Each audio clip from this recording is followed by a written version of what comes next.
ನಡೀತಾ ಇದೆ, ತನಿಖೆ ನಡೀತಾ ಇದೆ. ಒಂದು ಕಡೆ CBIನವರು ಬ್ಯಾಂಕಿಂಗ್ ಸಿಸ್ಟಮನ್ನು ಯಾವ ರೀತಿ ಅದು ನಡೆದಿದೆ ಅನ್ನೋದನ್ನು ಅವ್ರು ಮಾಡ್ತಾ ಇದ್ದಾರೆ. ಆ ಫ್ರಾಡ್ಯುಲೆಂಟ್ಲಿ ಏನು ಮಾಡಿದ್ರು ಅವರೆಲ್ಲ ಅದನ್ನು ಅವ್ರು ಮಾಡ್ತಿದ್ದಾರೆ.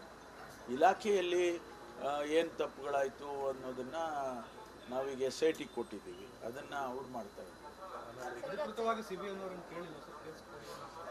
ಇಲ್ಲ, ನಮಗೇನು ಆ ಥರದ್ದು ಬಂದಂಗೆ ಕಾಣಲಿಲ್ಲ.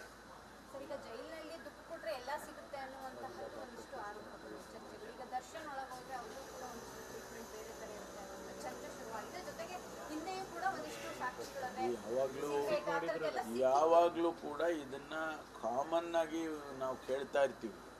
ಜೈಲಿನಲ್ಲಿ ಅದು ಸಿಗುತ್ತೆ ಇದು ಸಿಗುತ್ತೆ ಅಂತ ಹೇಳ್ತಾ ಇರ್ತೀವಿ. ಕೆಲವು ಸಂದರ್ಭದಲ್ಲಿ ಸತ್ಯನೂ ಇರ್ಬೋದು, ಇಲ್ಲ ಅಂತ ನಾನು ಹೇಳೋದಿಲ್ಲ. ಯಾಕೆಂದರೆ ಫೋನ್ಗಳು ಸಿಕ್ಕಿದೆ, ಆಮೇಲೆ ಬೇರೆ ಬೇರೆ ವಸ್ತುಗಳು ಸಿಕ್ಕಿದ್ದಾವೆ. ಅದನ್ನೆಲ್ಲ ಹಿಂದೆ ಎಲ್ಲ ಯಾರು ಜೈಲರ್ ಇರ್ತಾರೆ ಅಥವಾ ಜೈಲು ಮುಖ್ಯಸ್ಥರು ಇರ್ತಾರೆ, ಅವೆಲ್ಲ ರೆಗ್ಯುಲೇಟ್ ಮಾಡ್ತಾರೆ. ಅದೆಲ್ಲ ಒಂದೊಂದು ಸಾರಿ ಕಣ್ ತಪ್ಪಿಸಿ ತೊಗೊಂಡು ಹೋಗ್ತಕ್ಕಂಥದ್ದು ಆಗುತ್ತೆ. ಅಂಥದ್ದೇನಾದರೂ ಅವ್ರಿಗೆ ನಾವು ಮೊದಲೇ ಸೂಚನೆ ಕೊಟ್ಟಿರ್ತೇವೆ, ನಾವು ಅಂಥದ್ದೆಲ್ಲ ಎಚ್ಚರಿಕೆಯಿಂದ ನೋಡ್ಕೊಳ್ಳಿ.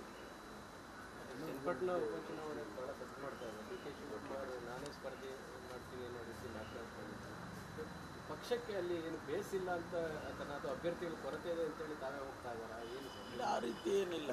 ಅವರಿಗೆ ಅವರ ಸಹೋದರರ ಪಾರ್ಲಿಮೆಂಟಿಗೆ ಬರುವಂಥದ್ದು ಇತ್ತು.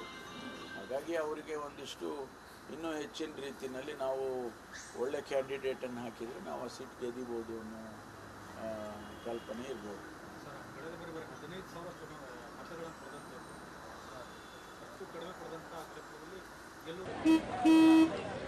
ನಡಿ, ಈಗ ಶುರು ಮಾಡೋಣ.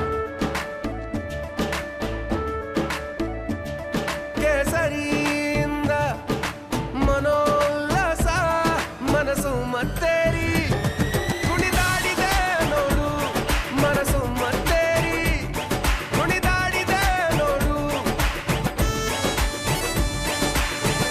ಕ್ಷಣ ಕ್ಷಣವೂ ಆಚರಿಸಿ ಕೇಸರಿ ಹಬ್ಬ. ವಿಮಲ್, ಬಾಯಲ್ಲಿ ಹೇಳಿ ಕೇಸರಿ.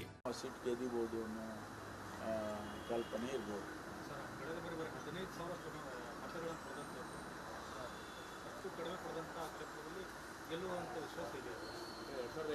ಕಾಂಗ್ರೆಸ್ ಹಿಂದೆ ಗೆದ್ದಿಲ್ವಾ?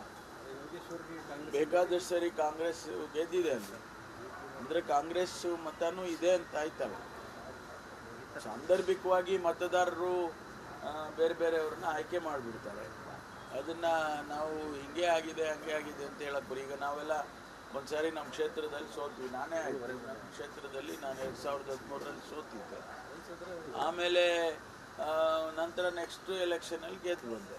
ಸೊ ಆವಾಗ ಮತದಾರರೇ ಇಲ್ಲ ಅಂತ ಹೇಳಕ್ಕೆ ಅವ್ರ ತೀರ್ಮಾನಗಳು ಒಂದೊಂದು ರೀತಿಯಲ್ಲಿ ಒಂದೊಂದು ಸಾರಿ ಆಗುತ್ತೆ. ನಾನು ಸೋತಿದ್ದೆ.